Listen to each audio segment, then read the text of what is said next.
ಅತ್ತಿಗೆಯನ್ನೇ ಚಾಕುವಿನಿಂದ ಇರಿದು ಸಾಯಿಸಿದ ಮೈದುನ. ಹೌದು, ಅಣ್ಣನಾದ ಮುರಳಿ ಮೊದಲ ಪತ್ನಿ ಬೇತಮಂಗಲದಲ್ಲಿ ವಾಸವಿದ್ರೆ ಎರಡನೇ ಪತ್ನಿ ಕೊತ್ತೂರು ಗ್ರಾಮದಲ್ಲಿ ವಾಸವಿದ್ರು. ಆದರೆ ಇತ್ತೀಚೆಗೆ ಮುರಳಿ ತನ್ನ ತಂದೆ ಬಳಿ ಪಿತ್ರಾರ್ಜಿತ ಆಸ್ತಿಯಲ್ಲಿ ಪಾಲು ಕೇಳಿದ್ದ.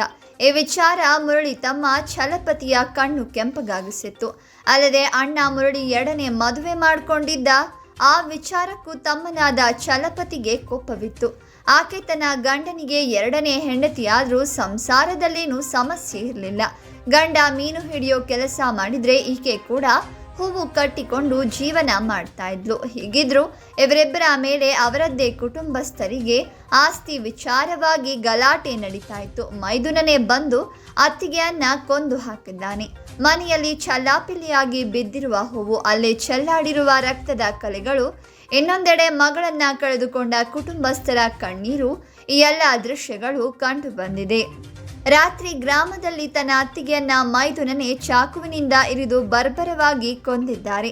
ತೇಜಸ್ವಿನಿ ಕೊಲೆಯಾದ ಮಹಿಳೆ. ಅಷ್ಟಕ್ಕೂ ಆಗಿದ್ದೇನು ಅಂತ ನೋಡೋದಾದ್ರೆ, ಕೊತ್ತೂರು ಗ್ರಾಮದ ಪಕ್ಕದಲ್ಲಿರುವ ಬ್ಯಾಟರಾಯನಹಳ್ಳಿ ಗ್ರಾಮದಲ್ಲಿ ಮುರಳಿ ಹಾಗೂ ಛಲಪತಿ ಅಣ್ಣ ತಮ್ಮಂದಿರಿದ್ರು.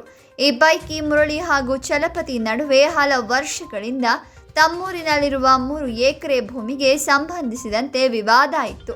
ಈ ಕಾರಣದಿಂದಾಗಿ ಕೋಪದಿಂದ ಅತ್ತಿಗೆಯನ್ನ ಮೈದುನ ಕೊಲೆ ಮಾಡಿರೋ ಪ್ರಕರಣ ಇದೀಗ ನಡೆದಿದೆ.